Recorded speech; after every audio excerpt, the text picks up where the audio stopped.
बहराइच में पीएम मोदी का कार्यक्रम रद्द हो गया। आपको बता दें कि विजिबिलिटी कम होने के कारण पीएम मोदी का हेलीकॉप्टर लैंड नहीं हो पाया।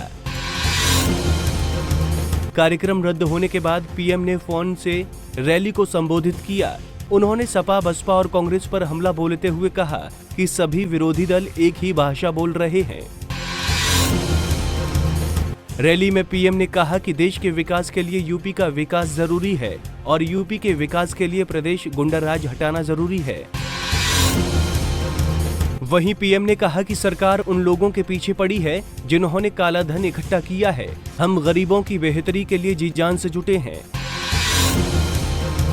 आगरा पहुंचे केंद्रीय मंत्री नितिन गडकरी ने रैली को संबोधित करते हुए कहा कि नेता लोग सपने दिखाते हैं वो अच्छा लगता है, लेकिन जो नेता उसे पूरा नहीं करते उस पर जनता कभी विश्वास नहीं करती।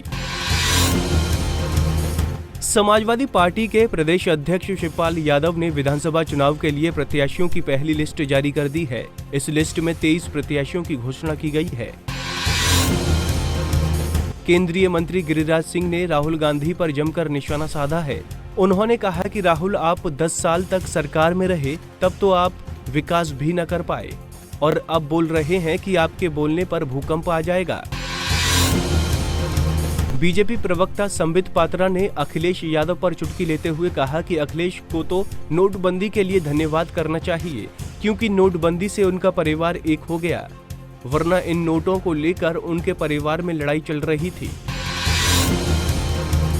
हरदोई पहुंचे सपा से राज्यसभा सांसद नरेश अग्रवाल ने पीएम मोदी के विपक्ष पर सदन में न बोलने देने के आरोप पर बोलते हुए कहा कि प्रधानमंत्री जब चाहे पार्लियामेंट में बैठें, हम लोग पार्लियामेंट चलाएंगे।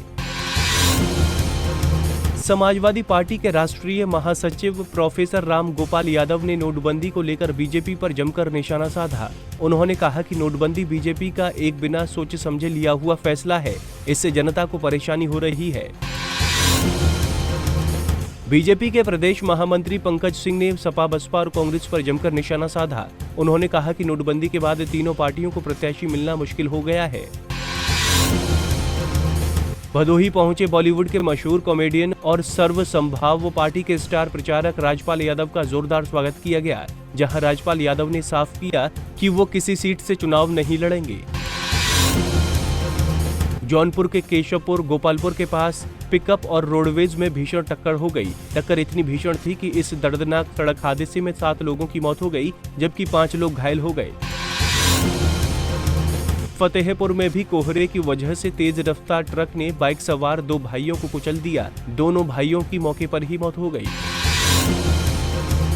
लखनऊ में गोमती नदी में नाव पलटने से 5 लोगों की मौत हो गई। घटना से नाराज लोगों ने सीतापुर हाईवे जाम कर दिया और हंगामा करने लगे, जिसके बाद मौके पर पहुंची पुलिस ने लोगों को तितर-बितर करने की कोशिश की। सपा एमएलसी और सीएम अखिलेश के करीबी संतोष यादव के घर और दफ्तर पर इनकम टैक्स ने छापेमारी की। संतोष यादव पर बड़े पैमाने पर काला धन सफेद करने का आरोप है।